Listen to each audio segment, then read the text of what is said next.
Full time at Bramall Lane, Sheffield United 1, Arsenal 0. And if you were surprised by that result, well, frankly, I'm surprised, because going into this game, this just felt like one of those matches away from home where Arsenal were going to struggle. And so it proved. And I think the thing I find most difficult at the moment about this team is that we seem to struggle in a different way week to week. I feel like I see a lot of lazy punditry. I saw on Sky they were saying this is the same way that Arsenal failed under Arsene Wenger, or the same way Arsenal failed for the last 5 years. And to a certain extent that's true, but we find new ways to fail at the moment. We were a team that couldn't prevent shots on our goal. Well, against Sheffield United, we managed that. We become a team who can't break the opposition down, who can't create things. Unai Emery's constantly tinkering with his setup, with the way this team plays tactically, and I think the consequences are, and he's a bit more steady in personnel now, but I think there are still differences in shape and differences in approach. And the consequence of that is we fail in different ways. And that's really, really troubling and really concerning. It's not the case that if you just fix one thing in this team, we'll be alright, because we've shown many different facets of weakness, many different aspects of awfulness. And tonight, really, I thought that the big issue was where to begin. I mean, we conceded a goal off a set piece. Guendouzi defends the back post quite often at set pieces. I don't know why. He's terrible in the air, bless him. I mean, I like him as a player. He's got a lot of positive elements to his game. Heading the ball is not one. Sometimes I think he gave himself that hairstyle just to sort of give him a bit of advantage in that scenario, because he's not naturally good in the air. And I think we see that time and time again. But going forward, Pepe was the bright spot in the first half. Should obviously have scored. I know people will say take it on your right foot. Even if you take it on your left, you should score there. But he had a few really positive moments.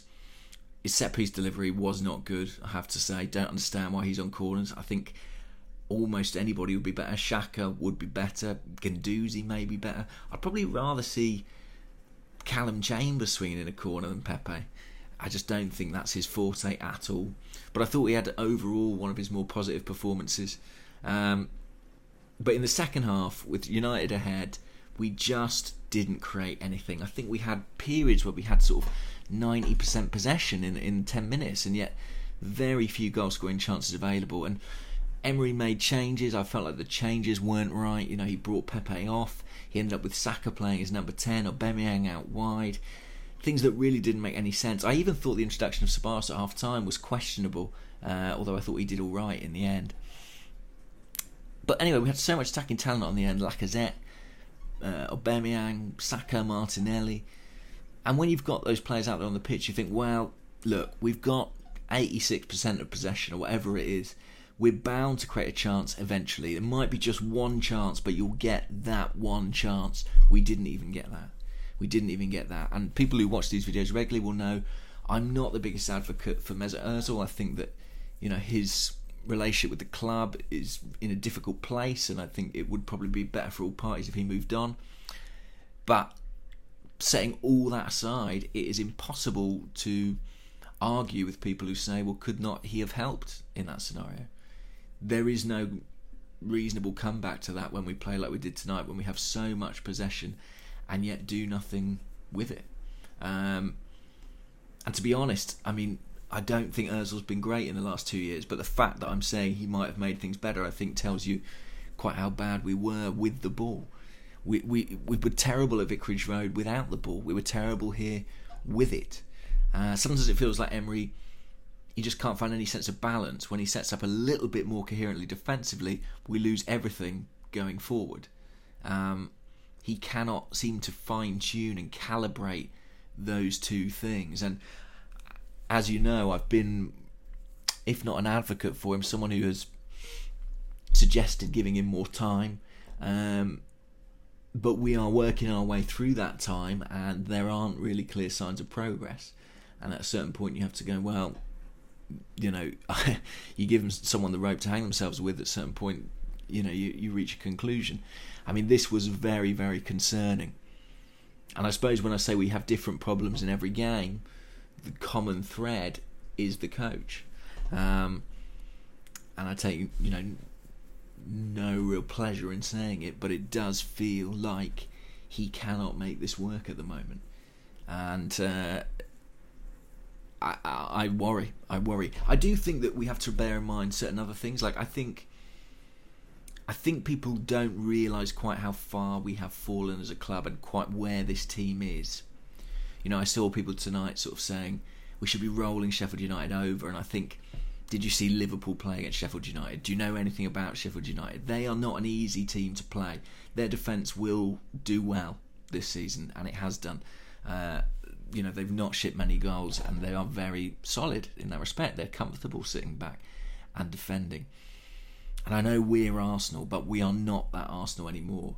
And I think even our brightest players are not that spectacular. I mean, Aubameyang, yes, sure.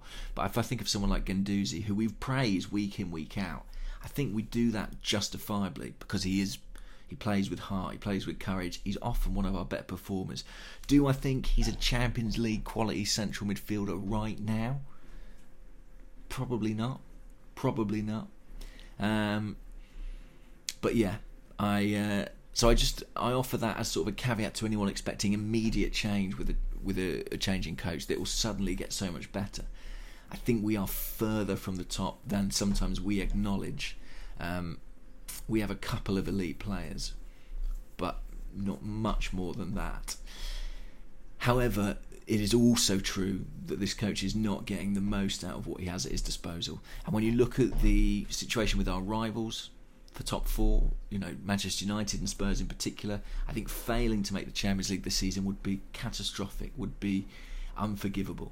And if that gets into more jeopardy, then the club need to act. I think the concern is that we could play quite badly up until sort of March and still be in the mix. And they might just sort of let things carry on. And we know what happened last season when that happened. We fell away at the final hurdle. And looking at it now, it is very difficult to mount a case that is going to change. I suppose, the one thing, Emery still didn't have his fullbacks tonight. And that definitely influenced the performance. I mean, Chambers, I thought he did well in some respects, but he's not a right back. Kolasinac is beset with problems. But how long can you lean into that and say, oh, well, when we get the fullbacks back, it'll be different? We'll probably just find a new way to fail. That's sort of where my expectations are. But I just offer that caveat of I don't think it'll be a quick fix for anybody.